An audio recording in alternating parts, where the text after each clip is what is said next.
Terry Jeffrey is joining us via Microsoft Teams or wherever it is that you're coming from.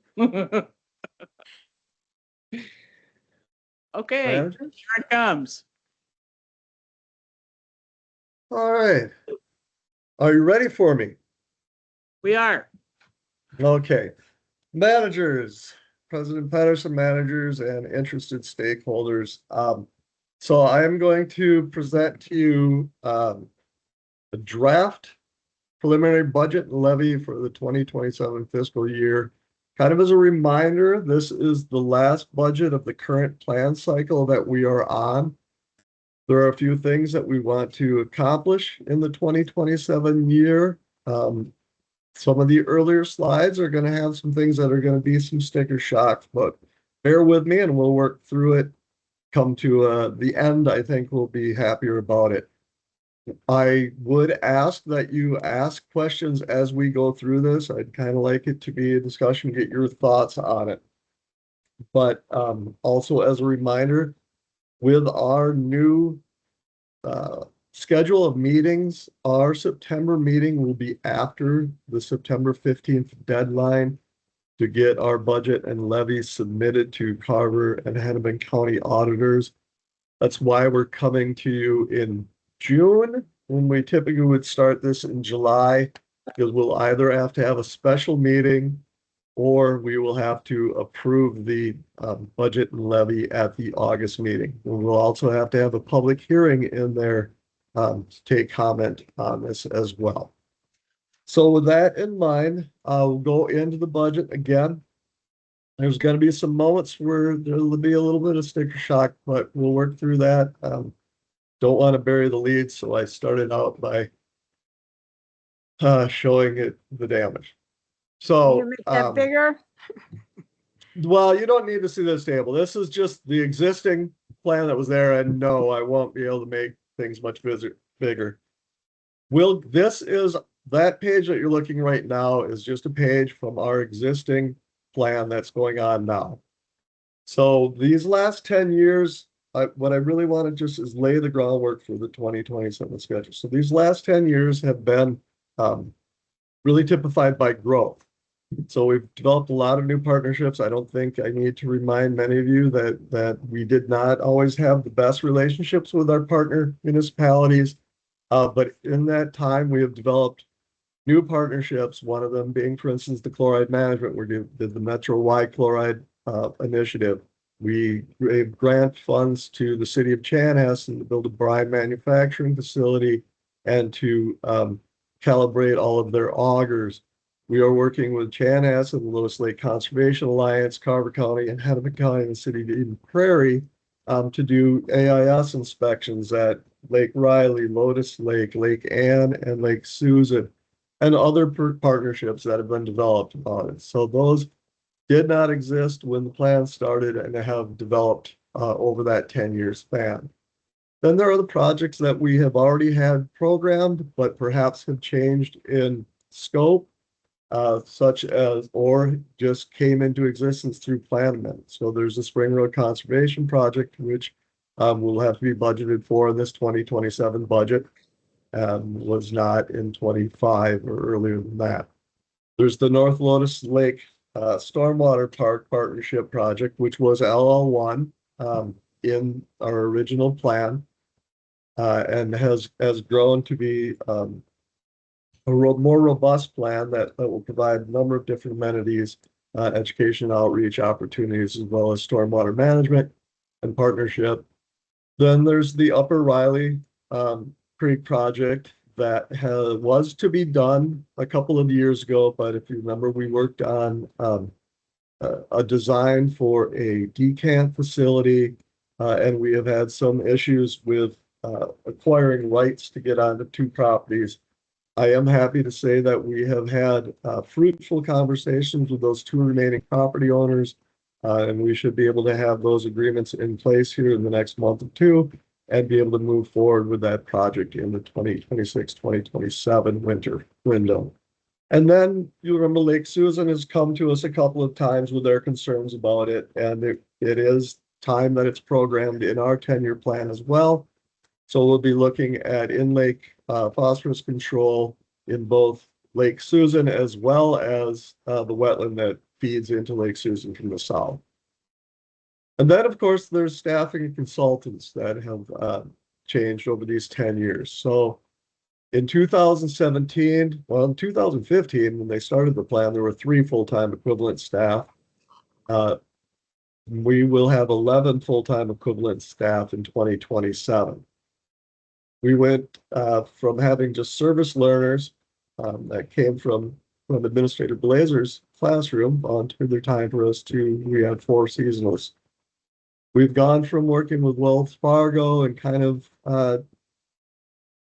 not necessarily having a plan for our investments to US Bank and the 4M Fund, and then migration to Barry Dunn this year. And then, of course, we're starting our next generation plan. We're working with Kozar Mohammed and Smith Partners on a DEI initiative. And then with this planning process, rather than going straight to the TAC, we wanted to involve the community education or the community development folks, parks and recreation, and the natural resources folks. We started with a steering committee approach to it. So all of these changes have gone over the last 10 years. So what is it that we want to accomplish in 2027? Well, I'm going to start by talking about our activities, our initiatives, and then I'll work into the capital projects. So planning and outreach, the biggest one is going to be completion of the 10-year plan. And we'll talk about it a little bit. We moved a lot of that in-house, so we did save a substantial amount of funds from the 2026 budget that will carry over into 2027. We were working on the systems approach to lake management, the whole lake management plan, incorporating that and use that to inform our implementation plan. We want to complete that. We want to continue our cost share, but we want to focus on municipal larger landowners for return on the investment. And you'll remember, I mentioned it earlier, but the city of Eden Prairie came to us earlier in the year. They want to do a low fluoride design on their city campus. They have a request for $100,000 that's included in this budget. And then focused engagement on audiences that previously had not been well represented. And that's Kozar Mohammed's work that we're going through. So that's planning and outreach. Data collection. We have gone with the wetlands to the hydrogeomorphic approach. And crafts can be the same thing. So I've been working with Shelby Sterner, who many of you have met. I believe all of you have met by now. She came to us from USGS, did a lot of stream work. So we're looking at ways to improve the crafts, to better capture what it is we want to accomplish and use that to inform our implementation plan. We want to develop a more robust chloride monitoring program. What that entails, we'll know, but what we know we don't capture are commercial applicators. So how can we begin to look at that? It might just be looking at our own parking lot for starters. We want to begin the shallow groundwater monitoring system. We planned for that 2 years ago. Initially, we were going to mimic the original distribution of wells throughout the district, but in conversations, it really feels that a higher resolution, more targeted approach where we can really study the groundwater, surface water interaction would be better.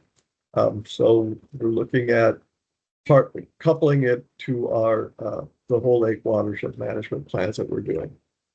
Then there's the research opportunities and education opportunities on the Spring Road property that we want to start doing, and then continuing the lake vegetation program and whatever changes come out of the whole lake management plan. Then finally, yeah, absolutely. I don't know if it's appropriate at this point, but on that developed chloride monitoring, where we're trying to up the ante on that, is there any way that we could consider requesting that the chloride people have to, or for the chloride management plans, that they have to have been through some certified training? Could we put standards like that in place? President Patterson, manager, so Mr. Smith can speak to some of this. We cannot require licensure, specific licensure of applicators, but what we do in our chloride management plan is we require that somebody who is part of the ownership group and part of the management group, has gone through a fluoride training for winter application. Okay, So the other things we want to do, if you remember the completion of the hydrologic and hydraulic model that BAR is working on for the flood risk assessment, there were 3 tasks within the larger task order that were not authorized at that time, just based on the amount of funding we had available to it. So it'd be nice to complete those, because that's where we'll really start to evaluate where are the risks and what are our mitigations that we can put forward on it. There is the regulatory program updates and revisions, looking at ways that we can be more creative with that and allow for more co-benefits and ancillary benefits from it, as well as what I've heard from all of the managers is an evaluation of our variance requests. And are there certain variance requests that through tweaking of the rules that we can start to eliminate some of those variance requests. We want to continue the wetland assessment program and identify high priority areas. So this might be this probably would be tied to the groundwater surface water interaction in our models. So Bluff Creek is a great example where there are no lakes. Everything is the wetlands. That's all of our storage. That's where our rate control comes from, either through the existing wetlands, restoration of wetlands, or stormwater best management practices that have been put in place. And then the regulatory program, one of the things we've heard a lot from the steering committee, and we've talked about internally with both the board and at the staff level, is great, we've got these VMPs, we put them in. Are we monitoring them? Do we know if they're being effective? So the staffing after that with question marks is that's our biggest hurdle to come up to. It wouldn't be hard to go and inspect these VMPs consistently throughout. It's just be a matter of having the staffing available to do it. Mr. President. Yeah. Back there, it says revised CRAS to align with hydrogeomorphic approach. A couple more words on what you mean by that? So the hydrogeomorphic approach. So right now, the way we're looking at it, we use Rosgins and Fancook to look at different reaches, but they aren't necessarily defined by what the PCA is using to classify their reaches. So our reaches tend to be kind of heterogeneous. We don't, some of our reaches are 2,000 feet long, some of them are 100 feet long, some are 1.5 feet long. So it's mimicking more what PCA is already doing, as well as mimicking what the cooperative agreement between U.S. Army Corps of Engineers, Minnesota Board of Water and Soil Resources, and the DNR from both Minnesota and Wisconsin are trying to do in their assessment of water features. So really trying to align it more with what's going on at the larger. can I say something? Yeah. So I'm on the wetlands committee at Bowser, and what they're doing is moving to the hydrogeomorphic approach focuses more on functions as opposed to just a plant type. So that's what they're trying to do is look more at functional values. So I'm not quite sure how this is. That's why I was hoping maybe we could get some kind of a presentation to see where this might be going. But I actually wanted was just to hear that we're aligning with what the state's doing with our partners so that we're all in sync. That makes sense to me. Yeah. So. Yeah, and so because when we originally embarked upon the wetland assessment, MinRan was really the only game in town, and there was a lot of discussions between the different state agencies, and they were talking about doing something, and then it kind of stalled out for a while. So we moved forward with ours, but they started gaining traction again, and they have now come up with an agreement. So yes, we're trying to align with that, so we're not reinventing the wheel, as it were. and there were statutory changes actually in 24. I don't know if there were more in 25, but we had to go through everything to make sure everything aligned with those new statute changes. So as we were going through. Yeah. And to Manager Crafton's earlier point about having a discussion on it, yes, I would like to Staff Dick Ellison is in Canada right now, but I would like to have both Staff Dick Ellison and Shelby Sterner speak a little bit about what these might look like for the district, how it might use them. It'd probably be at the high level, big picture at this time, but we can use that to inform our decision about more specific prioritizations as we move forward. 2027 capital projects. So these are driving the increase in budget primarily. And what happened is we tried to get our three major projects staggered, but because of certain delays, they've started to lay on top of each other again. So we have our three namesake creeks. We'll start with Riley. That's where bulk of the work is happening. The biggest thing is we want to complete the Upper Riley Creek stabilization project, and that will that in conjunction with the next two bullet points will allow us to, if all goes well, remove Lake Susan from the impaired water list and restore that functionality that the residents want to see and that we want to see in that lake. So it's the Upper Riley from Trunk Highway 5 down to Lake Susan, stabilization of that entire reach there. We had two holdouts along Park Road. I don't want to say holdouts, that we just had troubles getting in touch with because of property transactions and new ownership. We now have had very fruitful conversations, certainly with 1000 Park Road, and Mr. Welch has been in contact with the company that owns the property at 1001. So I'm hopeful that that'll come with it. In talking with engineer Sobiek, I believe that if we can do all of it except for 1001 Park Road, it'll still be a very, very good project that will go a long way towards improving the water quality of Lake Susan. Obviously, it'd be better to do the entire reach, but if we can't get the rights, we'll do what we can and move forward from there.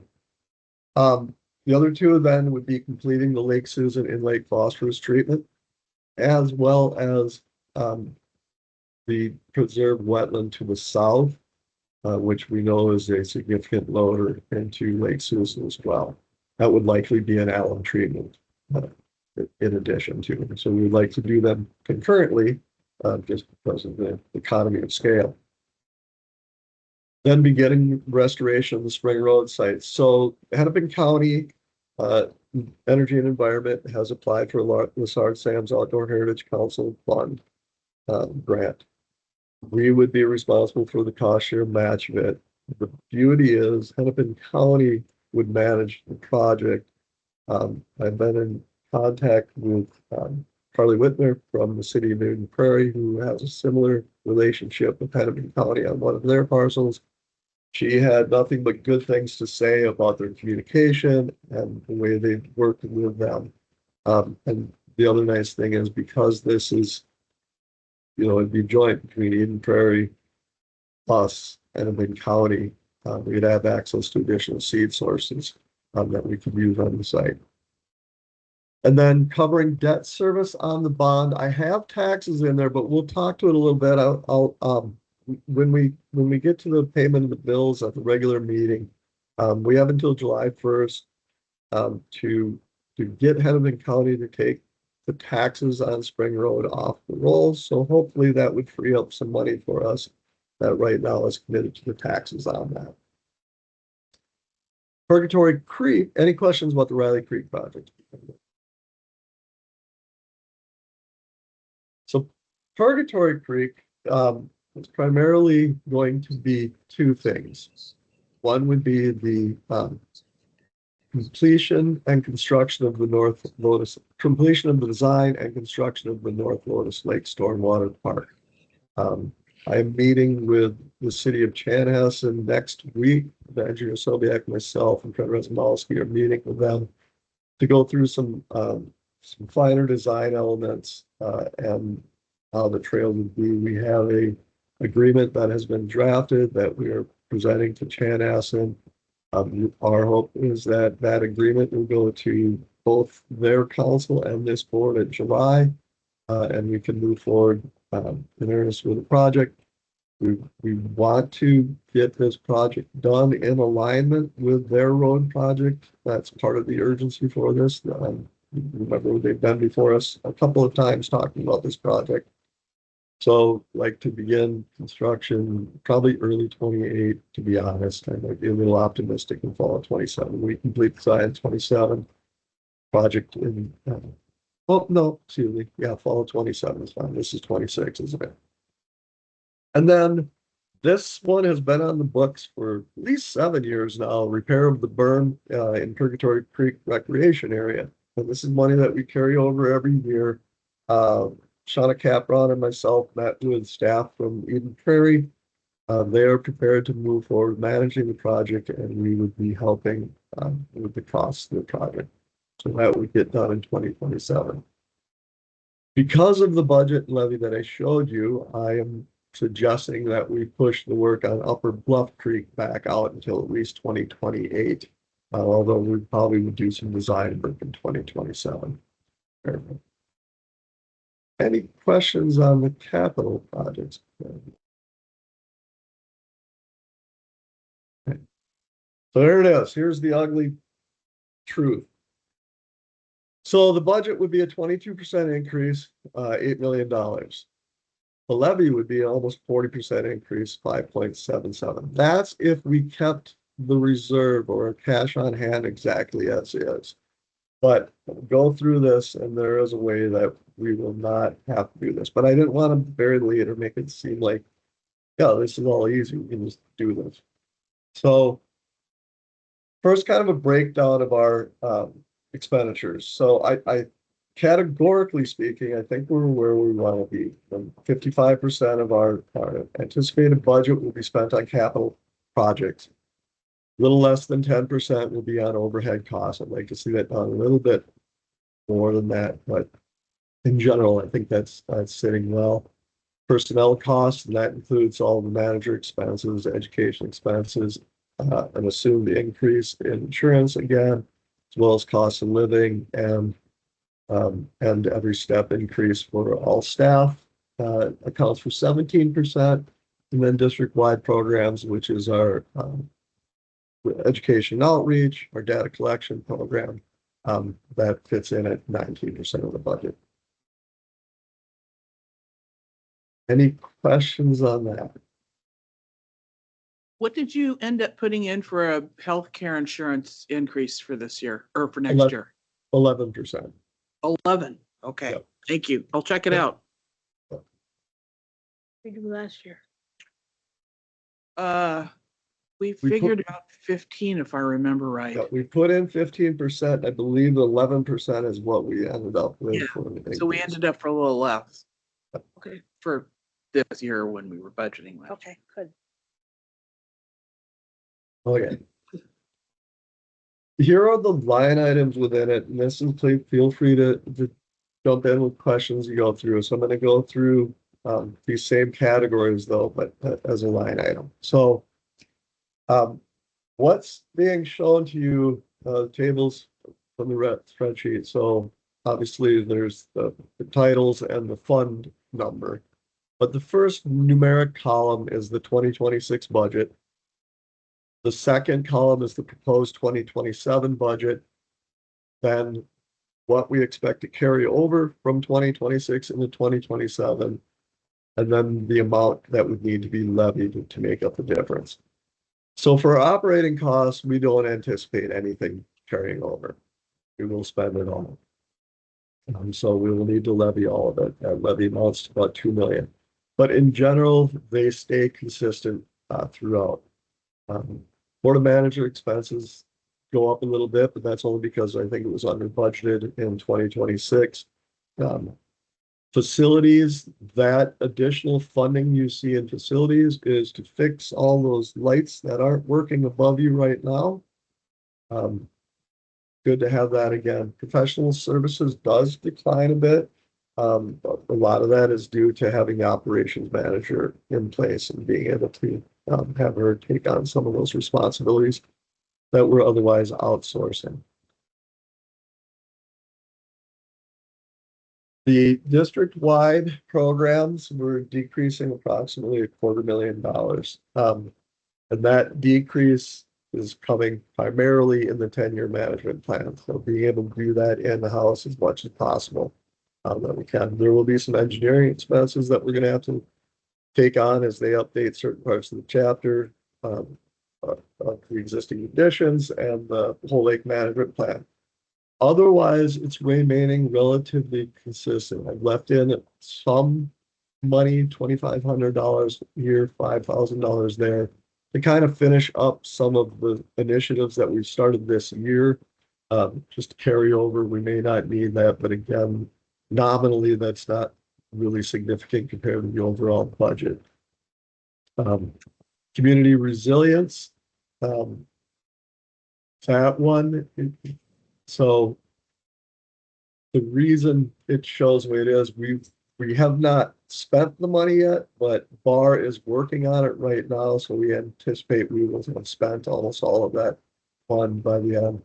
And so the $65,000 that's budgeted there is to finish the last three tasks that are within the task order that BAR presented to us.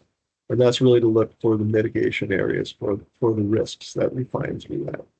I am trying to increase the repair and maintenance fund as we take on these projects that are either like the North Lotus Lake Park where we might have some liability in it, or what we've been running into a lot. We're coming back to you with a change order for additional vegetation maintenance on the Pioneer Wetland site, for instance.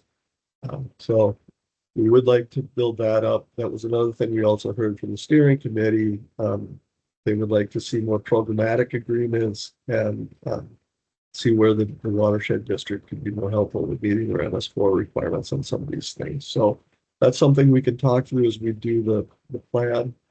Just wanted to program funding so that we could do that as we move forward.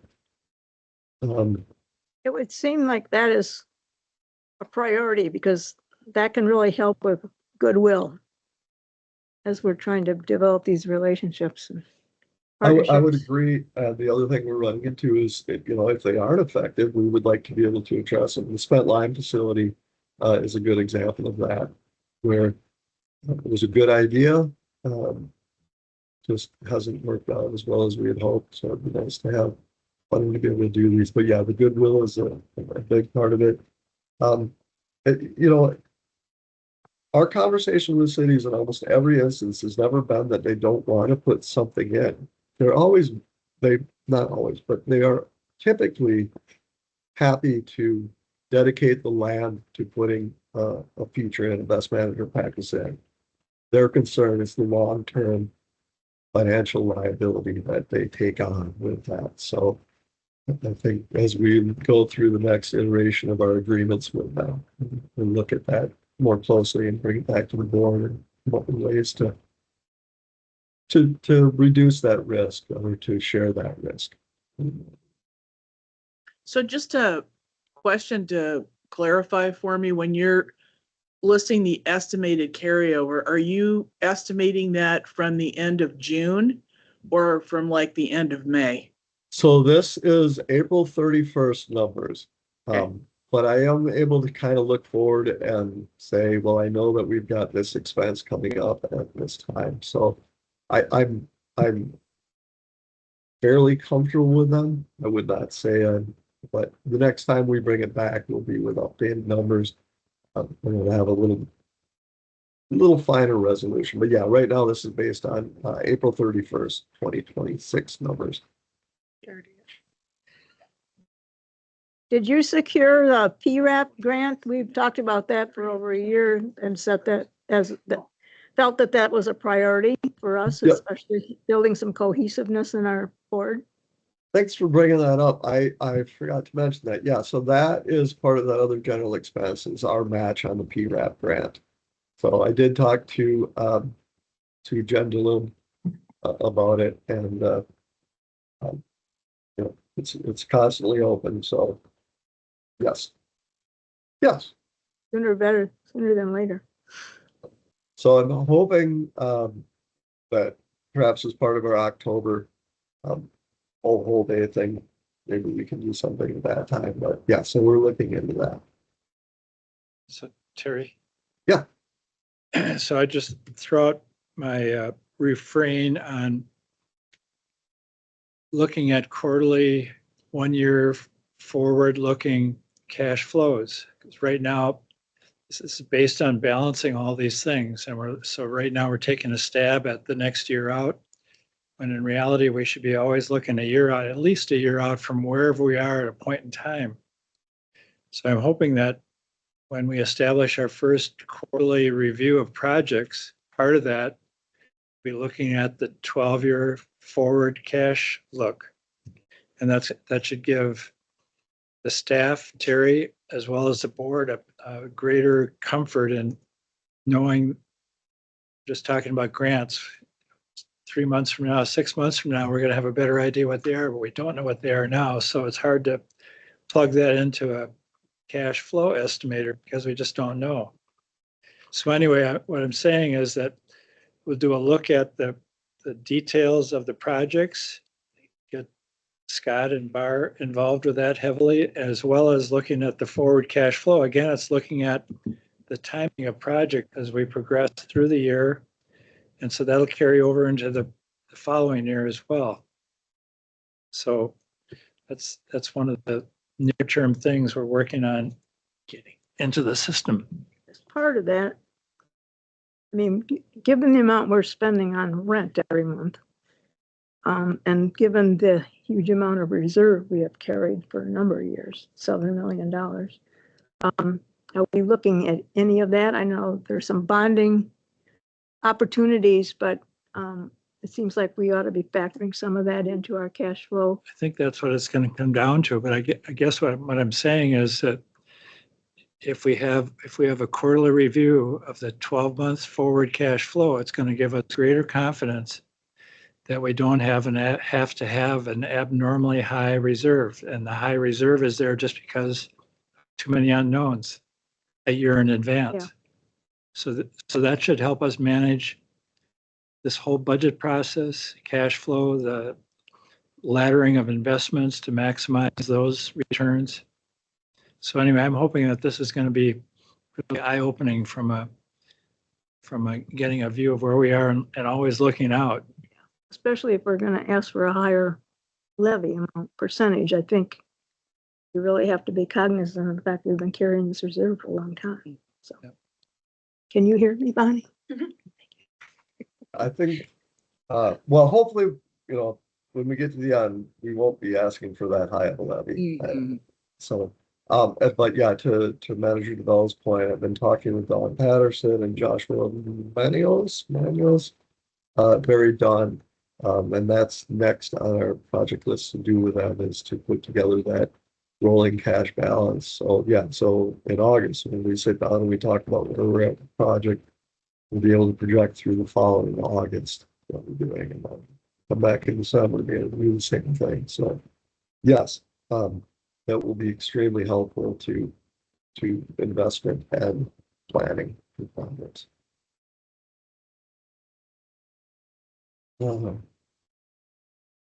So, oops.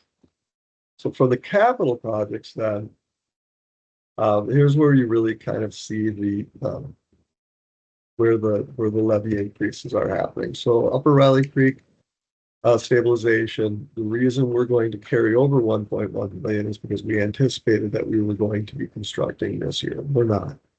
So that 1.1 will carry over, putting 1.93 for next year, meaning we need to levy about $800,000 for that project.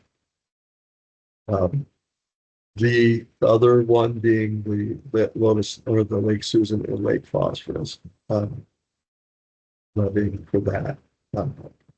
We did have $100,000 in the budget for the wetland in the south. We just did not do anything with that, so that will just carry forward next year. And looking at our last quotes that we had on alum treatment and talking to Joe Bischoff, we actually should have more than enough already to address the wetland. We will make them consume most of it. And then the last thing I put in, and this is probably not a large enough number. Scott, I don't want to put you on the spot. I know you were out of the office Friday. Did you get a chance to look through the engineer or the opinion of cost on the culvert for the private drive on Dell Road? How far off am I? About 4 times. Okay, so, 500,000. okay, so that will be one change you'll see in the next budget. We'll have to do about $500,000 for that. Did that include the driveway cost? Because that would be recouped from the, Best I can tell is it includes the pavement over the top of the culvert, as well as the other utilities that are in the embankment that would have to be taken out and replaced. so the agreement we're trying to work out with the property owners is that we would be responsible for culvert, they would be responsible for everything to do with the driveway access, so that would be theirs too. But, so right there, though, we can already say that there's another $400,000 for this levy. Thanks for putting in the codes. I like that. You're welcome. President Pedersen. So the Spring Road project, does that include the RFP for the demolition, raising, potentially the things we need to do just to manage what's there, let alone improve upon it? That will come out of the 2026 budget. So that I'm hoping to have done this year. That's why they're estimating zero carryover. So that what's in there for next year is debt service on the bond and our portion of the Lassard Sam's grant is all that is in there for next year. And how much of that is for restoration versus the cost? About 87,000 is for the restoration. So,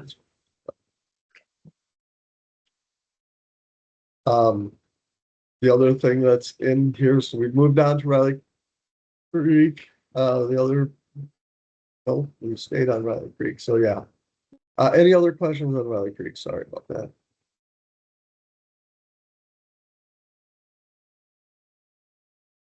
Purgatory, I don't know why I put 1.1 million up there when it's 1.2 million down there, but it's about 1.2 million to address the Northwest Lake Stormwater Park. That's the biggest change in this. The Pecra area berm was already accounted for, as was everything else in this. So it's really the Northwest Lake Stormwater Park. Now, in all of this, in no instances did I utilize partner funds in any of the budgeting. So a portion of this will be recouped from Chanhassen, but that won't happen until after we've outlaid that capital. So right now the budget is just what do we need on hand to pay for these things. And then the last one, Bluff Creek, as I pointed out earlier, other than maintaining the restoration of the wetland and Pioneer, proposing that we hold off until 2028 to do Bluff Creek so that we don't have all of the projects stacked on top of each other. So if we look at our levies and budgets from 2020 through 2027, from 2020 to 2026, averaged 4% increase, levy increase each year. This, if we just went with 5.9 million and didn't touch the reserves at all, would be a 39% levy increase.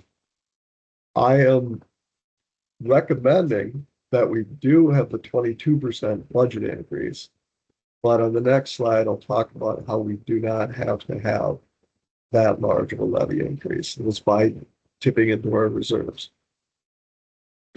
By the next slide after this, just as kind of a relative measure of where costs have gone over the years, and we can talk about this in more detail, but all of our consulting costs have gone up anywhere from 40 to 70%, with the exception of accounting, which has gone up a lot more than that. But nominally, it's not as significant.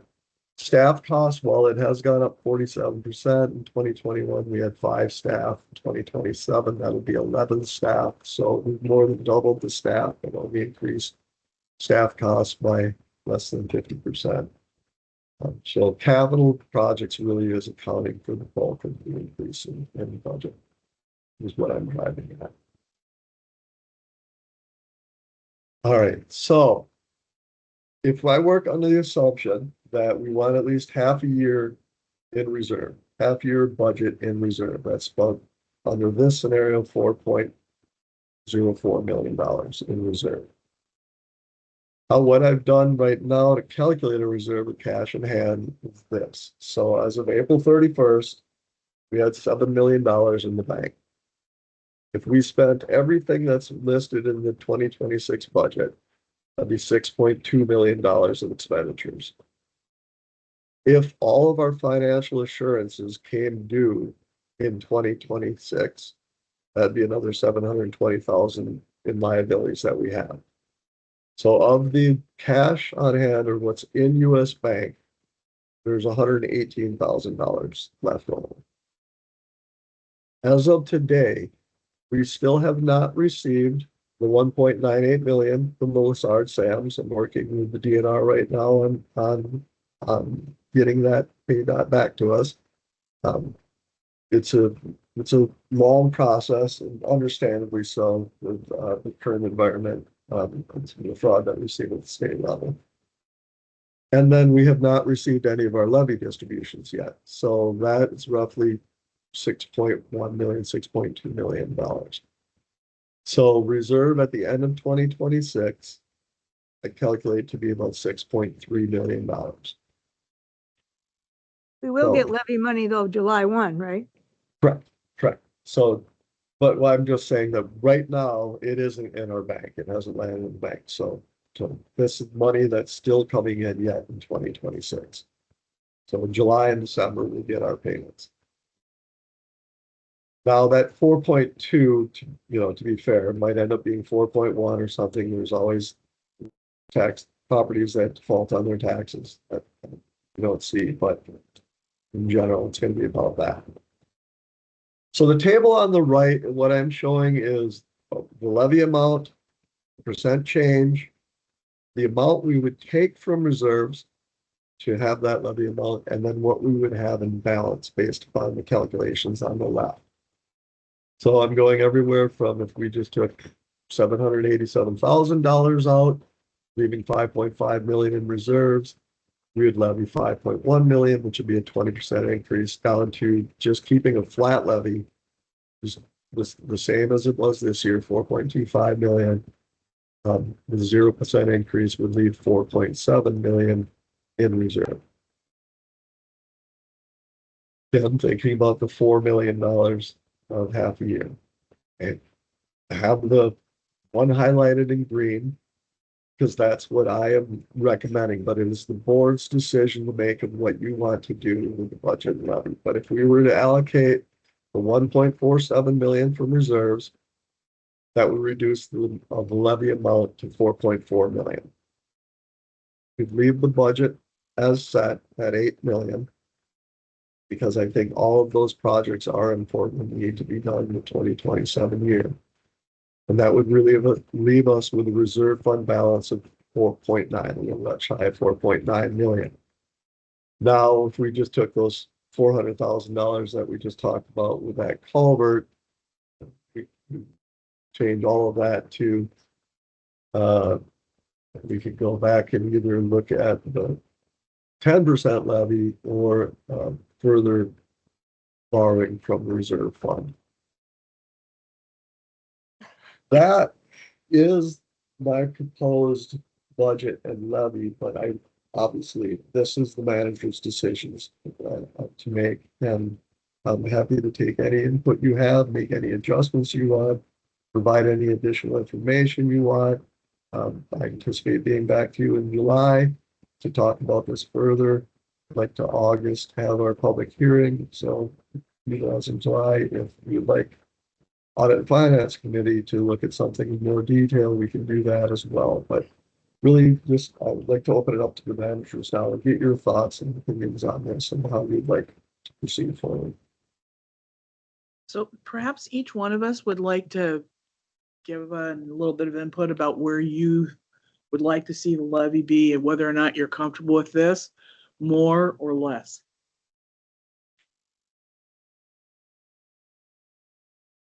Anybody want to start? Well, I guess I can see the sense in making sure we have at least 6 months in there. Mhm. We don't want to go below that, for sure. Right. Okay, we had two people say at least 6 months.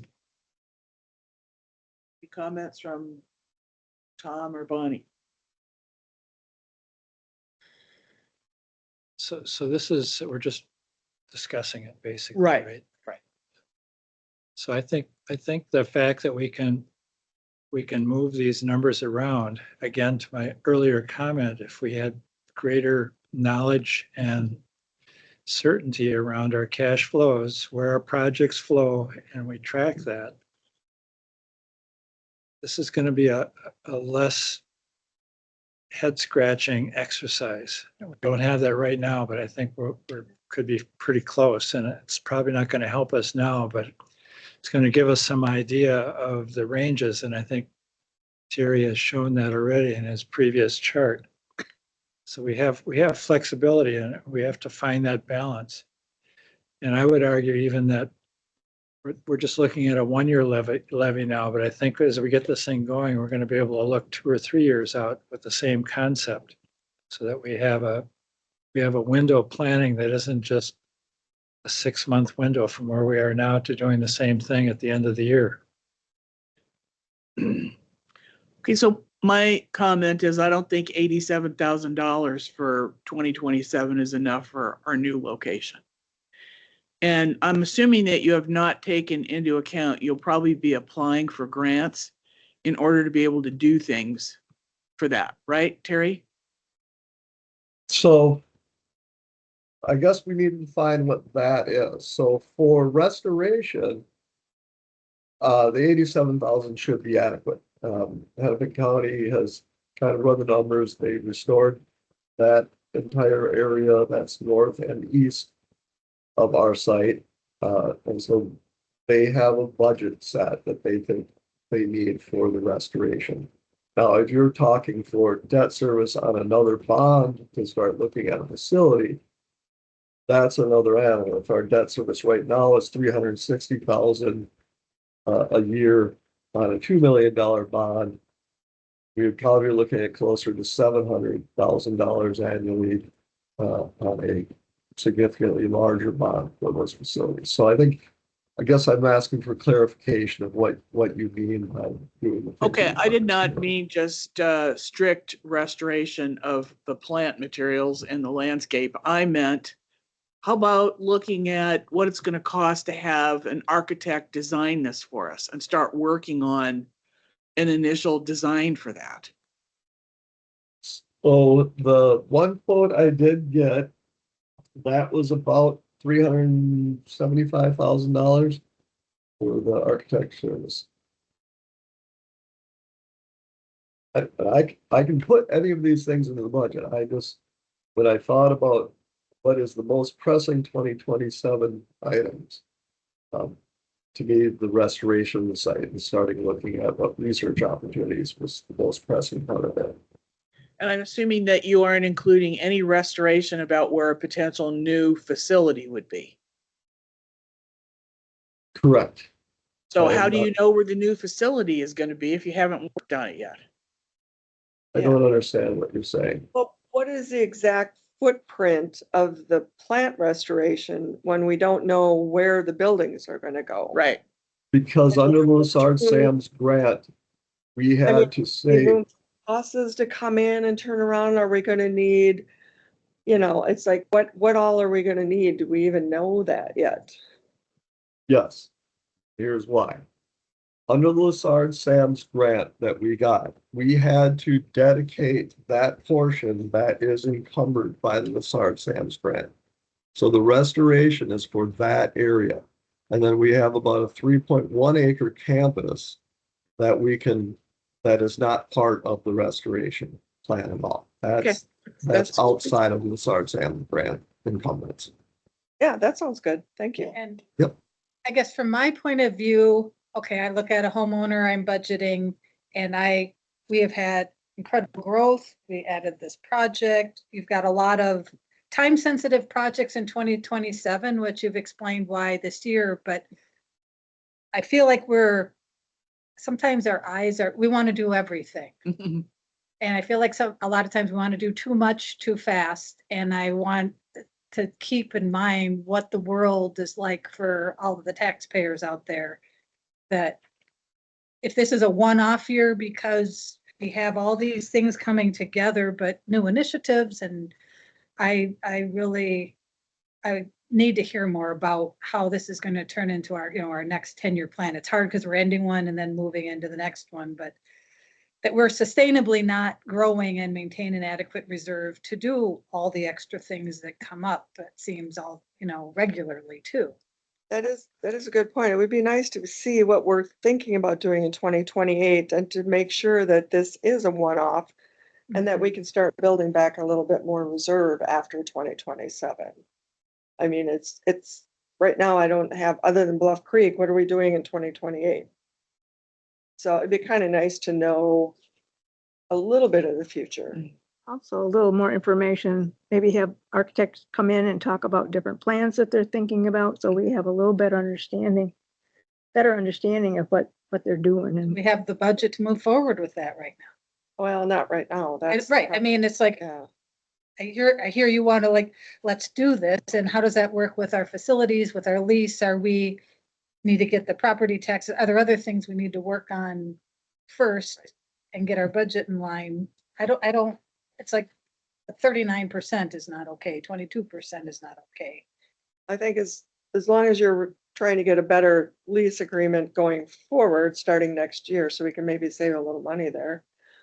I don't think the headquarters is that big of an issue right now. That can be put off a little bit.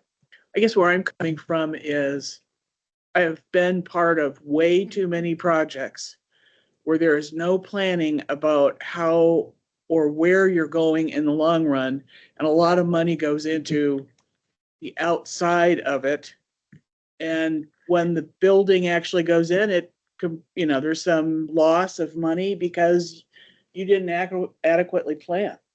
Right. And I've been in too many projects where suddenly I've got to go back to the homeowner or the trust or whatever it is and say, fork me over another $1 million. I can't, I'm sorry, but you just wrecked all of this because your final plan about what you wanted totally demolished a complete area that we just restored for you 2 years ago. That's where I'm coming from, is that I've just been part of too many of those development projects where it hasn't been adequately planned to begin with. That's I why- could see that for the 10-year plan. We need to have a good handle on how much we need to spend to start that district headquarters, because we will want that within the 10 years. And is it going to be $1 million or $2 million or? So I could see that we do need to put that in the not too distant future. I just feel more comfortable if we had some clue about it. Yeah. Yeah. Well, at least we have an area. We didn't. Well, have I know that, but that's not adequate. President Pedersen, managers. So I can give you a couple of things to kind of frame that around. The first thing is if a net zero facility is roughly $700 a square foot.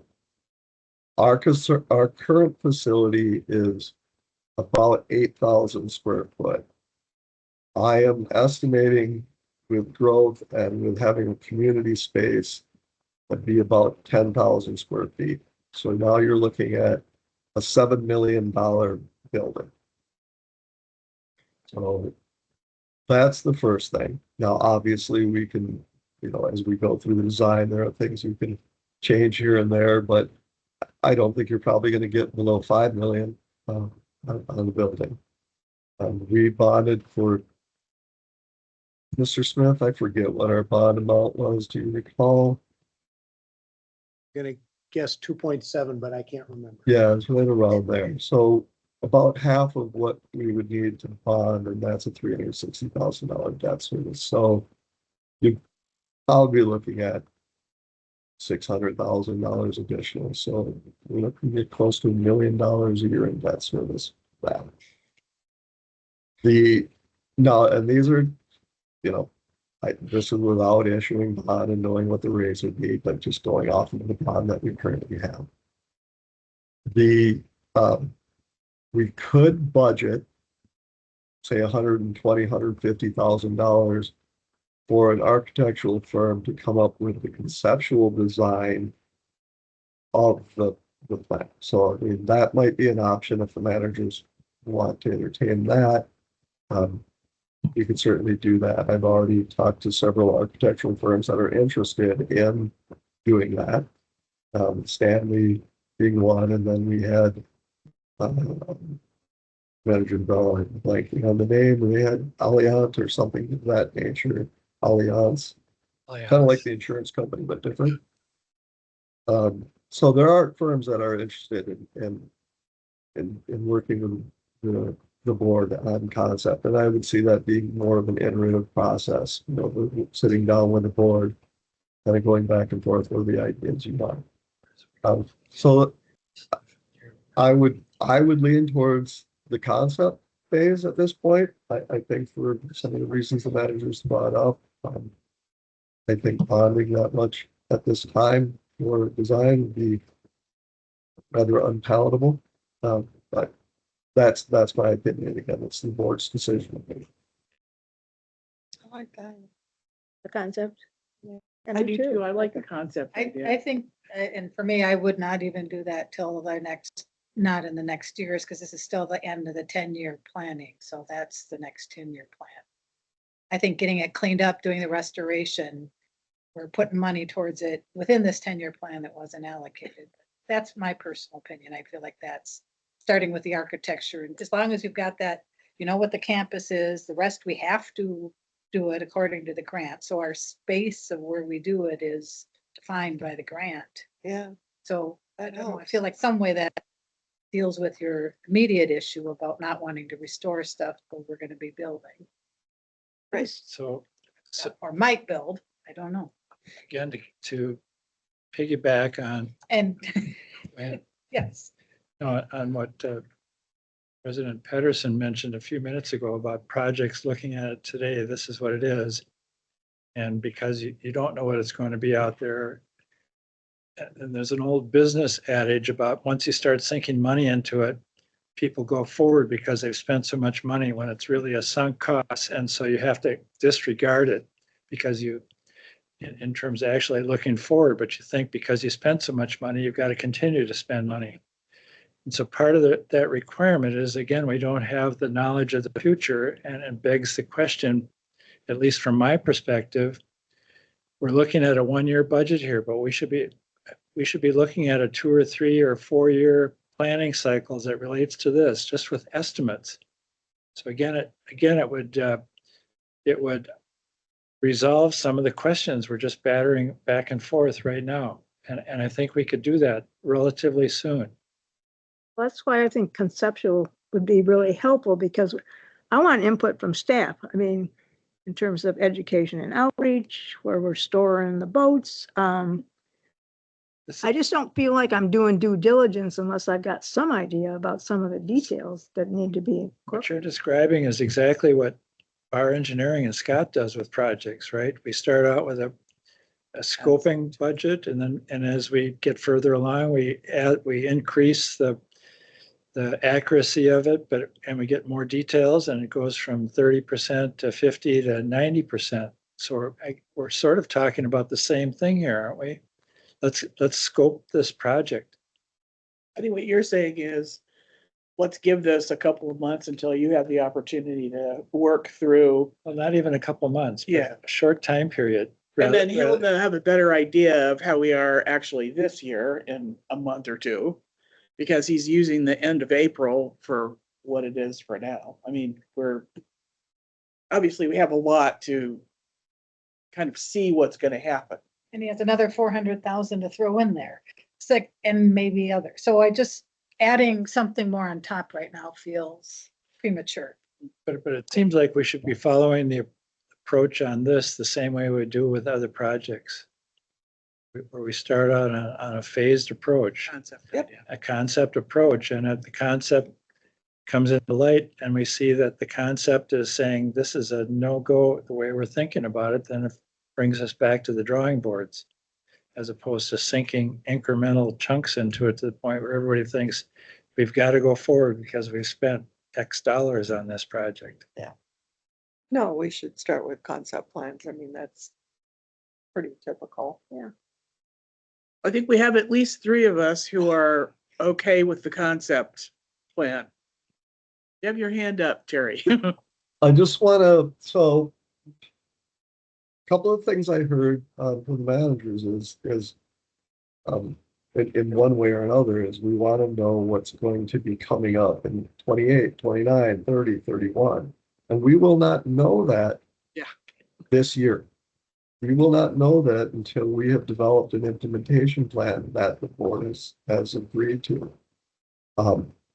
To Manager Nelson's point, it might be better to have that be part of that next 10-year plan, where we start with a cost in 2028, what are we gonna spend on this? And we work out a long-term project with it.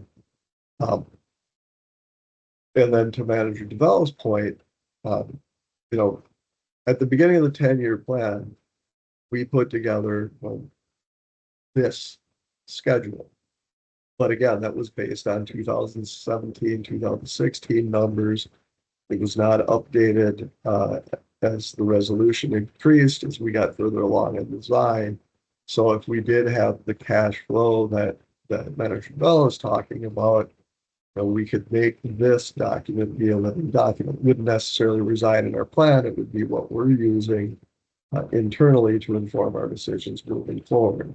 Like that. But until we get to that implementation plan, we really have no idea what we're going to want to be spending in 28, 29, 30. I want to also add, we've had a lot of new staff. There's a lot of projects next year that we're talking about doing. So do you have capacity to manage more? I mean, I feel like they're already at capacity for managing what's on the plate. Mm. So there's a lot, we've got a lot of projects coming in one year. Well, I think a concept plan isn't really gonna be on their plate, on the staff's plate. That's gonna be, Oh, they gotta manage. we're hiring somebody that's gonna Yeah. put together a concept plan for us. And I don't think we have anybody qualified as an architect, especially a sustainable type architect, to be able to do this. No. It But will still require management of that project. Even when an Well- outside consultant works, it's still in project management. yeah, there's meetings, there's discussion about what you do and don't want, and Well, the other, it is gonna be a very expensive project. Mhm. And I can see not rushing into it, like, let's work it into the 10-year plan rather than trying to squeeze in another project this year. I guess where I come from is I know that we can't stay where we are right now. No, Okay, now we're gonna have to move, right? There's costs involved with moving. Now we don't have this layout the way that we need it. It's gonna cost us much money to remodel, whatever it is we need the layout. And now what are we paying for lighting here? What are we gonna get from that? How many months worth of dollars do we get from the lighting we're putting into this? I'm just saying, you're gonna be spending the money, you might as well putting it into where we're gonna be at a permanent home and not waiting another year and all the costs of everything go up. Moving, remodeling the new place we're moving in, the hassle for the staff to move. It's just, that's what I'm saying. That's where I'm I'm coming. totally with you on that, because I But- think it's, do you know where we're moving yet? Do we know that the city has, Yes, if so we went somewhere like the city, we wouldn't have to remodel Well, because it's all there. Last I heard, we can't move into where they want us to move into. Is that correct, Terry? no, we, Well, outside the district. so we have, I toured the facility with Mr. Gutschall and, I'm blanking on the police chief's name, Leslie, maybe you can help me out, but, That second. thank you. And there is a really nice space that would be available for us, that we would have our own entrance. There might be some minor adjustments in walls, that the city would undertake for us, to move in. So we do have a space available, that would come in early summer of 27, after the police department moves to their end of the building. But that still doesn't negate President Pedersen's point of at some point we need to get looking at, even if it isn't in my career, at some point we need to be looking at the permanent solution.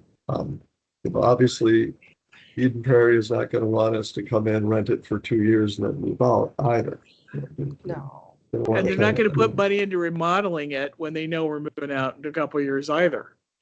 Right, But so- there's no way we can build a new headquarters in No, 2 no, years, we couldn't, so we couldn't. We're looking at. No, there's not a chance. Space of 10 years. It's- it's- Managers, this is what I would recommend. I will draft a new budget. I will have a couple of scenarios. One is a scenario with adding concept design into it. Maybe a scenario with full architectural design. We'll add updated carryover numbers into it. And I'll work with engineer Sobiak on maybe a little finer resolution of when we expect, when we would have pay applications coming due on separate projects. And I think that'll help you inform a little bit. But one of the things I really wanted to come out of this is just making sure that you didn't want to do a 20% or a 10% levy increase. And that you agreed that those projects that we want to do in 2027, we really do want to do in 2027. Then we can come up with how we'll make it work. So I can come up with some scenarios and bring it back to the managers in July. Any other comments from the other managers about what we've been presented, what you think about what he's suggesting? Well, I would just say I wouldn't be comfortable doing more than 4% levy increase. And what can we get Yeah. in that? Well, we Right. were low last time, right? Yes, yep, I mean, they were doing like 20% at the county or something. I mean, it was Yes. huge. Yeah. And we only Yeah, it asked was- for 4, so I don't think 5 is unreasonable, Neither do I. Yeah. or even 6. I mean, depending on what Particularly we with need. I mean, we're just starting to see the inflation rates that have been happening as a result of the last year. That's And true. my guess is 6 is gonna look like a low number in a year. Yeah. But I think, That's true. I'm sorry, go ahead. Engineer Sobiak, I'm wondering if you could talk to, I mean, have you been seeing bids come in for other projects being done throughout BAR, and how are they, how are contractors approaching the unknown fuel costs and things like that? Are you seeing like mold costs going up significantly just to account for it, or have you not seen enough that you could speak on that? Haven't seen a lot, but we have seen fuel costs is a big unknown. So they are tending to bump up. Mobilizations are coming in quite a bit higher than what you typically would see to cover that unknown. There are some folks that are even trying to write into contracts a surcharge, like, look, we'll do it all, but if fuel costs go up X%, that's an extra. It's like the airlines and Just other like the industries. It's are there any liabilities or bad scenarios that we should be aware of that? And we're doing some of these projects or anything? I mean, not that you have a crystal ball, but any sense of any liabilities that we should be aware of? Nothing out of the ordinary. Okay. Well, we expect you're designing things well, so Yeah. it's not like, no, Yeah. but I just wondered if there were, yeah. I think it's more on material costs, things like concrete tend to go up significantly when fuel costs go up. When we were looking um, at the underpass for Bluff Creek on Galpin, in addition to the alignment or the conflict alignment issues with the utilities, the concrete was significantly more expensive than we had thought or seen in the past. So it isn't liability as much as just the unknown of how are the material costs going to change as we go into these policies that we're seeing. Look at that hempcrete stuff yet? I have not looked at that yet, because I haven't had a project to bid it on. That stuff's really cool. I just really think we ought to at least be informed about it. Any other comments, managers? Okay, apparently not. Okay, so what I am hearing is 4 to 6% levy increase, keep at least a half year in reserves.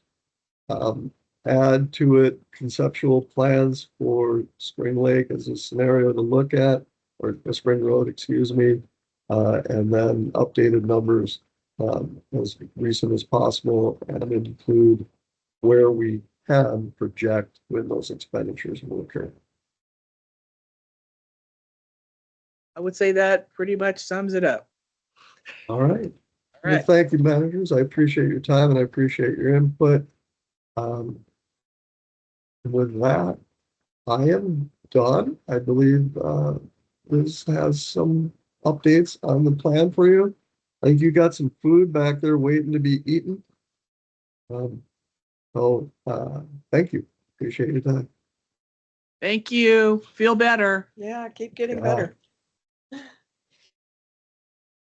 Okay, so Liz, you're going to talk to us a little bit more about the working goals, strategies, and actions for the 10-year plan. I am, but I suggest we Eat go first? ahead and grab some food and sit down, and then I'll get started while you all are enjoying your food. Okay, sounds lovely. Thank you.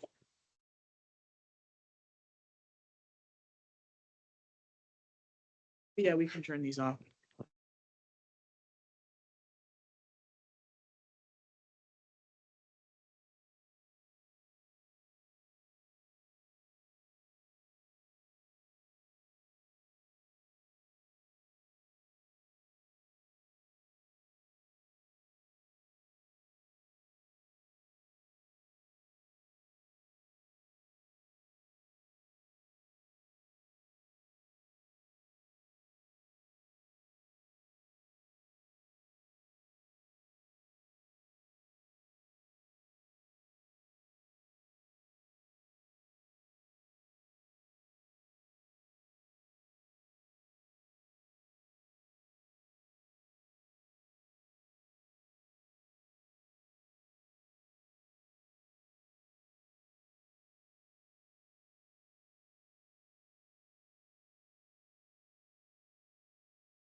bring you up to speed and also prepare you for the next meeting that we'll have at the, I believe it's the next workshop.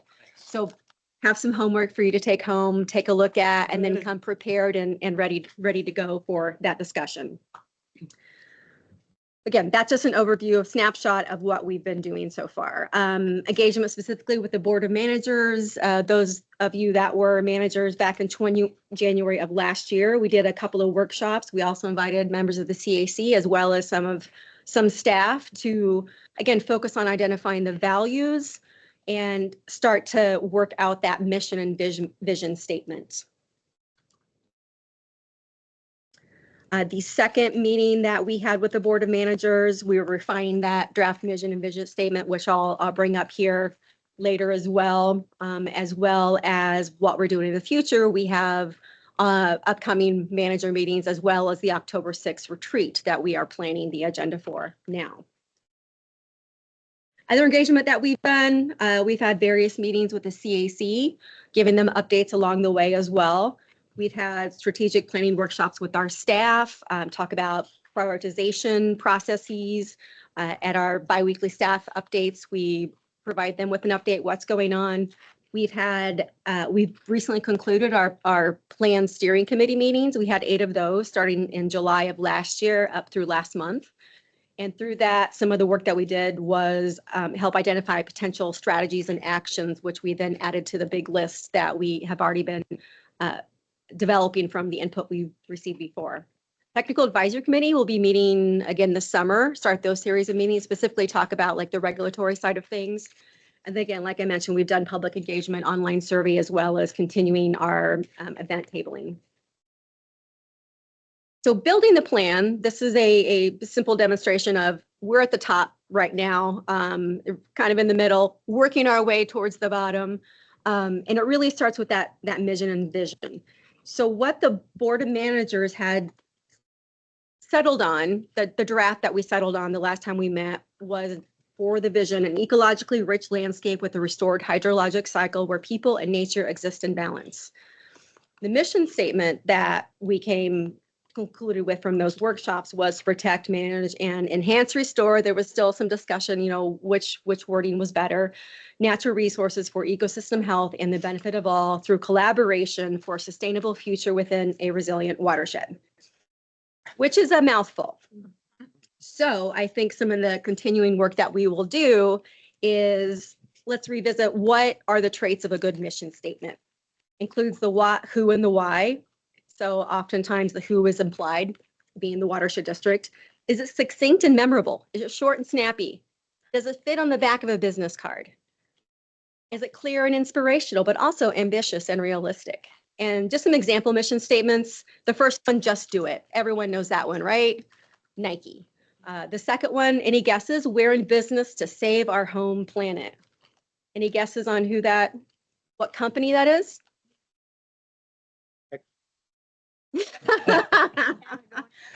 Patagonia. Jill, you've heard this before, so. I was gonna guess that anyway. For that day. About to inspire and nurture the human spirit, one person, one cup, and one neighborhood at a time. You may have guessed that's Starbucks. And then the last the fourth one is a city. City of Hopkins their mission is to inspire, educate, involve, communicate. The CAP region is there to protect, manage, and improve the water resources of Capital Region Watershed District and Mississippi River. And then Wells Minnehaha Creek Watershed District is at the bottom. Collaborate with public and private partners to protect and improve land and water for current and future generations. So again, one of the things that we will be doing is revisiting these. Does this draft mission statement that we have now have the traits of a good mission statement? So it'll be up for discussion. And I know, Jill, when we were talking, you were at the manager lunch and learn, staff have been working on some ideas, and we'll talk about those ideas again for future discussion. Not gonna have a lot of time tonight to talk about that. So draft goals. We've got a draft vision, a draft mission. We started working on goals, and this is really were developed at those manager workshops that were held in 2025. So we have these big buckets. We'll go through those in just a moment. So a reality check though, just, I'm showing this simple triangle, this tiered approach to building our, starting at the top, getting our vision, mission, developing our goals, developing strategies for each goal, developing actions for each strategy for each goal. It's a lot. So, it looks pretty simple, right? But really what the triangle is much more detailed. And I have a close up here. If you zero in on just that top portion, like if we're looking at just goal 1 and we have 10 strategies for goal 1, and then we had 5 actions for each of the 10 strategies for goal 1, that gets us up to 50 actions per goal right now. And right now we're working right around 7 goals. Again, not all of them are going to have as many strategies or as many actions per strategy, but just keep that in mind as we're working on this. We would love to do everything. But what do we have the capacity to do? What number of goals, strategies, and actions are reasonable for the next 10 years? So with those goals, the first one, again, these are the goals that we drafted during those Board of Manager workshops last year. Number 1 was restore the ecological health of surface waters. The second, a safe and sustainable groundwater supply. Number 3, restore the hydrologic cycle. Preserve remaining ecologically sensitive land and increase habitat quality and quantity. Number 5, deepen connections between people and natural resources. Number 6, efficient and collaborative use of organizational resources. And number 7, build climate resiliency. So those are our draft goals. And so behind the scenes, just showing you we have this massive Excel spreadsheet that has taken all of the things that we've heard, and this is just a snapshot of a portion of the goal 1. And you can't read it because even that's really small. But what we were doing is taking the goals, the things that we've heard, and try to fit them on here as, okay, are these strategies? Are these actions? Where do they come from? Some things were added from the strategies identified through EHAP, things that were identified for manager workshops, things that we heard from our other stakeholders. So again, massive spreadsheet, things that we've heard, putting this in here. And so through the steering committee meetings and all of that, we have come up with what I handed out tonight from that spreadsheet. This is a simplified version of what's in the spreadsheet. And this is on the website for whoever would like to see it, as well as the presentation. So this working goals and strategies and actions for the 10-year plan update. Again, I want to emphasize this is very much draft. A lot of the way these things are written is very draft. So are some of these things, we have it as a strategy, but it's really an action? Is this thing, is an action, but we're going to have to eventually get to measurable actions, because that's what Bowser wants on our 10-year plan. So a lot of these actions in the form that they're in now are not going to work. So we really need a measurable action. And just to go through the first strategy for the first goal, that first goal is restore the ecological health of surface waters. And we've identified right now 9 strategies for that goal. And they range from practicing holistic lake management, restoring and protecting streams, protect and enhance wetlands, promote healthy native plant communities, manage AIS to support healthy aquatic ecosystems, increase protection of bluffs and high-risk erosion areas, reduce impervious surface, reduce chloride pollution, and expand types of pollutants considered in rural establishment. So again, are all of those strategies? Maybe not. Maybe some of those are better actions under a different strategy. So again, this is a really draft working document, but we want a way to get stuff out in front of everyone, and so that we can start to talk about it and it's organized in some fashion. And the actions that we've identified just for strategy 1 of goal 1 are listed on the right there. And again, develop and implement holistic plans for all lakes. Now that action wouldn't be what we want the final action to be.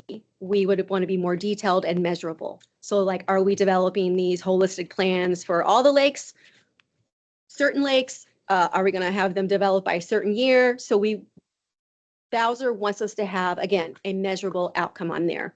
So these, again, very rough level draft. Monitor lake quality, that's very general. It's an action, but it's really a lot of actions, right?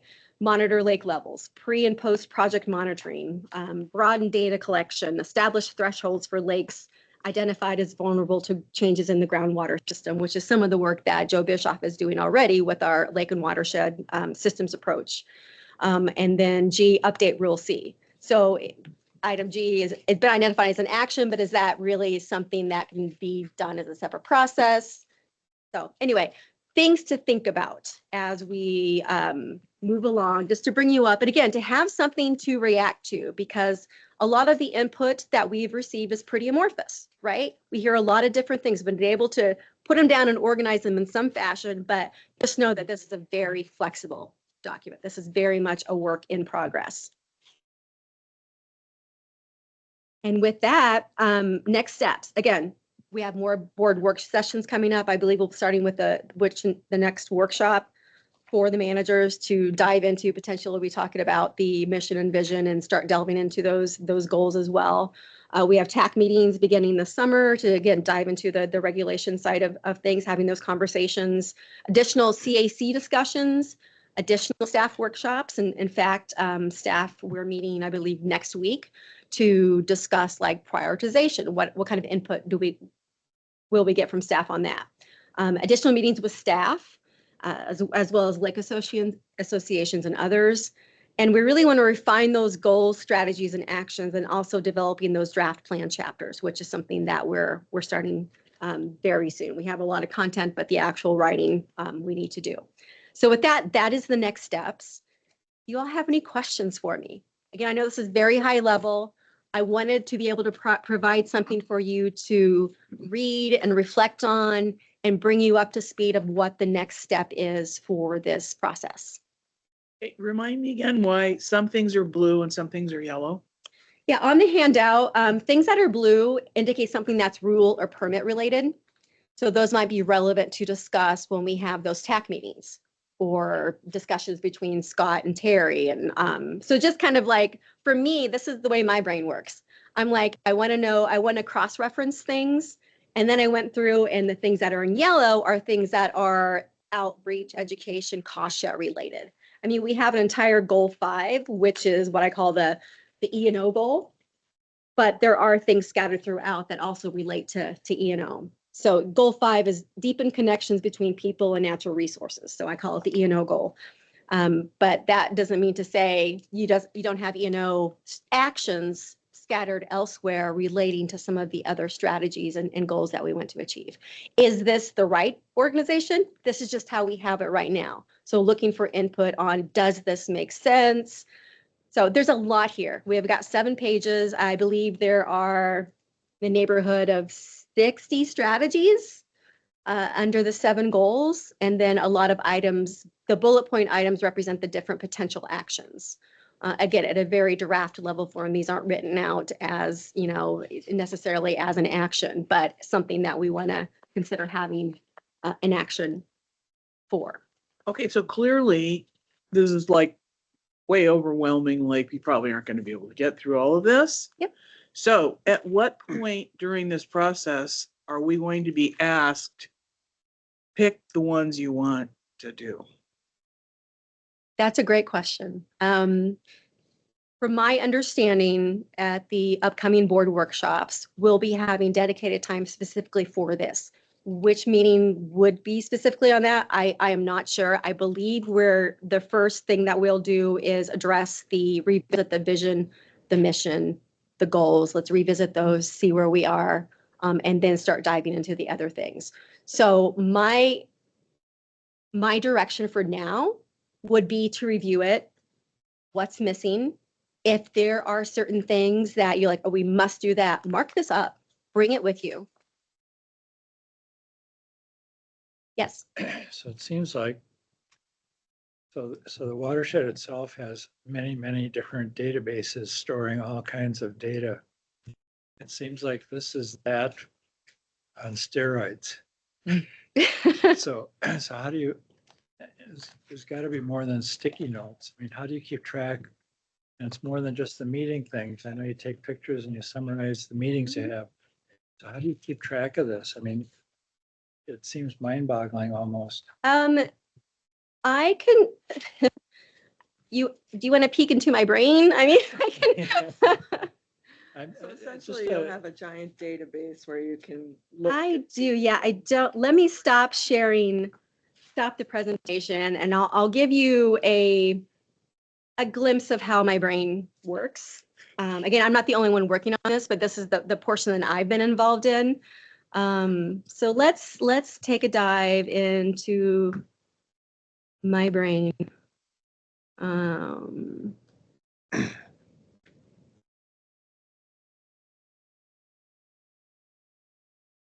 Okay, so I know this is really small. Let me get my screen in order here. So So- all of these things that I came up with all of these sticky notes, as it were, pieces of paper, notes, that type of thing, and then I did organize them into this massive spreadsheet. So my brain is like, well, this is kind of a bigger thing. These are kind of smaller things. And then adding an EHAP strategy. So going through the EHAP strategies and adding those to this big list. These are my own comments, so you don't like pay attention to those, but these are my thoughts on some of the things. Some things were added from core functions. I mean, like this didn't come out from any of the manager workshops, but it's things we do. These are core functions, so they need to be in there. And I guess I can zoom out, but this goes on and on and on and on. So the document that you're seeing is the cleaned up version. You'll see a lot of these are where I got the actions that go under strategy 1. So this objective really is strategy. Then you have all the tabs. Each tab is another level of detail. Yeah, the references. So these are all the different EHAP items. So yeah, and obviously there's overlap between some of the things that are identified EHAP and things that came up through conversations either with the board or with others. And so this is like just taking all of that and putting it down. If something that we didn't hear from input either through the manager workshops or from staff was already there and EHAP as well, we didn't add it as an EHAP reference. We just made sure that things from EHAP that weren't mentioned somewhere else, wouldn't provided by input somewhere else, then I went and added into the spreadsheet. So that's the process. So What? If some things like that we don't see in here, or like, Yeah. it's just something we talk about almost every board meeting. Another one's coming up tonight with clay soils using the assumptions of the 0.8 for soil infiltration in the clay soil where we've got restricted sites and it doesn't infiltrate, but they designed that anyhow. Mhm. Is that in here? I don't see that in here. We've talked about it a lot. There's something specifically related. I mean, there are things related to Right, but stuff we keep bringing up, we said, that's on our list, that's on our list, and Yeah. that's the one I went and looked for, and I don't see it in here. so specifically to be related, anything that's in Aqua would be related to rules or Increased permitting. Stormwater infiltration one, it seems like it should be there, and it's not. Okay, well, make a note. Okay, I I mean, just- but- absolutely. And again, a lot of the stuff is still pretty high level. So like, again, these actions don't necessarily represent, sometimes they're more like little action buckets than an individual action. I'm asking more about all the items we've talked about. Oh, this is on our list, we've been talking about it, I've got it, Mhm. Like Manager Jeffrey will say, or something like that, and then it's like, is that all the things we've talked about over the years, is that reflected in this, or is just from only the steering committee and the brainstorming sort of stuff? This is my brain dumped onto the paper. So if there's something that you have talked specifically with Administrator Jeffrey about that you don't see, then that's probably, I just haven't Board meetings. written down. Sort of, Yeah. that we've discussed at board meetings. So Okay, that's. I can't tell you if you don't see it on here, then it's not on this, but that's why we want to give this to reflect upon and notice those things that Terry's are on there. wanting to Oh, speak. yep, go ahead, Terry. So some of those things fit under strategies, and we leave the strategy as, so the strategy might be improved stream base flow. And that improved stream base flow might tie into 5 different things. And one of those things might be review regulatory program for where infiltration is an appropriate tool. And that might not come out in something like this. That might not come out until we do the rules. So the reason we want to not go too detailed on certain things is because it limits you on the strategies that, or the actions that you can take to implement that strategy. So something like restoring the hydrologic cycle. Well, you can fit a lot of things under that. And one of those things might be look at where infiltration is an appropriate. That would be tool. great. So under increased stormwater infiltration, look at rules to see if there's ways we could, I don't see that in it. That's why she's saying, please look through and. Yeah, so and- that's what, because there is a lot of Yeah. specifics, but the general isn't there. So I was confused as to what we're doing with this document. I would say what I put in here is, I wouldn't say exactly verbatim, but very close to the things, specific things that we heard, but there's obviously things that will be missed. So this isn't, again,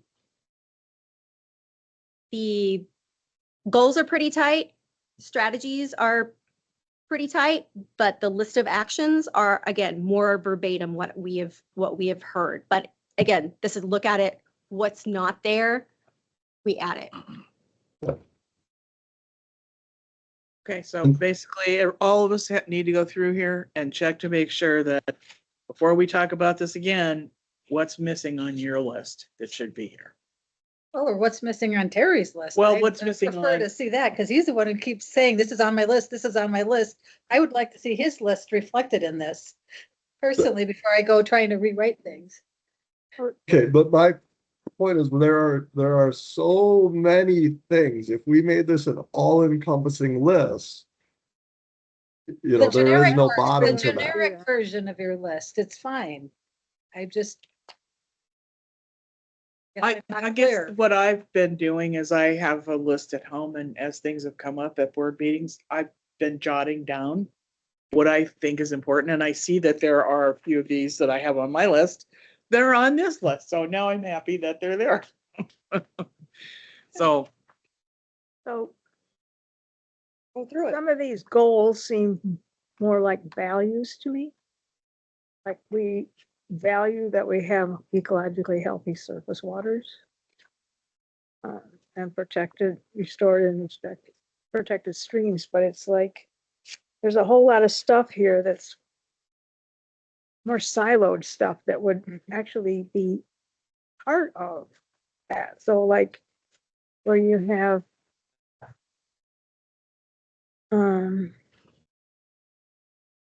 I think maybe what you could do is come up with ideas for actionable goals to go with Yeah, that, yeah, instead of a because broad strategy. it's almost like we need to throw this up on a big whiteboard with the sticky notes and then start moving them around to bring them together to see how things fit, because I well, kind like of see reduce this. impervious. So if you got a water body and you want it to be healthy, what do you need to do to get there? I guess that makes more sense to me than all these nice sounding things, which we value, but restore the hydrologic cycle. Okay, in terms of a particular lake, I think almost I'd like to see some concrete moving stuff around to see how we would actually try to get that, because a lot of this stuff, these are things that would be part of what you would do in order to get to the goal. Well, I kind of see this giant list here as we're just at the very top of a funnel. And it is just a giant brain dump of all the ideas. that could possibly go in the 10-year cycle. And now over the next few months, it's gonna have to be the funnel is kind of narrowing down, and we're gonna have to concentrate on what we actually are going to, because truly, there's no way we can, we can't do all these things. We're gonna have to focus on how do we Well, bring these down to working things. I mean, well, a lot of them that I see are not actionable goals. So I think a lot of it is, like, my goal is to look at it and see, how can I break that into a couple actionable goal steps? it's a good idea. You know, rather than just have a blanket. Let's improve streams. Well, you gotta figure out how can you do that, you know? Right. Those are the actions and strategies. Okay, So- those are actions and strategies. See, that's the step we need to understand better. Cause it says strategies right up on top here. So, So Liz, Liz, so do we have any reference from the previous 10-year plan in terms of how that was developed from the kind of from the beginning? So going back 9 years ago, are there any records, any recollection that anybody has? Is this totally new? I'm going to look at Scott. I was not around for that. I'm just curious. I mean, was it this way and you managed to get it Yes. down to a 10-year Yes, it plan? was. It was very much this way. Yes, it was Yeah. exactly. Built up from the ground up where Yeah. we had spreadsheets and databases of comments and thoughts that just sort of always tried to reference back, like Liz has done, reference back to here's the mission, here's the vision, here's the goals. Now, how do you start to tie all these different comments to a goal? Not all of them made it. That is outlined in one of the appendices of the current 10-year plan, that process. Okay. yeah. It I was a remember giant it. brain dump, just like this. Yeah. Okay, so it started out as just a massive sea of Yeah, data, yes, Yeah. And then we did the social element. going iterative overlay. process to whittle it down. yes. And we had, it seemed to me we had some help doing that too, because we just had so much. So for those that were here before, does this seem like a bigger task at hand this time? No, The same? it's the same ginormous big. I was on the TAC last time and it was the same kind of thing. But just different time, And the different plans place? I but- wrote, they were the same way. You just come up with all these big ideas and then you try and winnow them down into what can I actually do and what can I actually measure? What can I afford? What, do Yeah. we have the staff to do it? And then you figure out what can I actually do out of all those things? Realistic. Okay, Yeah. that's good to know. Otherwise it looks daunting. Yeah, yeah. Yeah, and it really, this really is, again, just to kind of refresh you on what we've heard. Again, the goals, the 1.1, 1.2, that represents a strategy. And under those items, a bulleted list of potential actions, or they may not even really sound like an action, but it was a thought that someone had that I put under as something we could develop into an action. So the language is very rough. Again, I tried not to put my biases too much on the language. So that's why some of the things you read are like, well, that's not that. Well, yeah, it's not. I know. So. Okay, we've got 5 minutes before our meeting starts, so shall I give everybody 5 minutes to stand up? Yeah, whatever, Get rid get of water. water, do whatever. And thank you very much. Yeah, We appreciate you bringing it to us. Yeah, thanks for all the work. Yeah.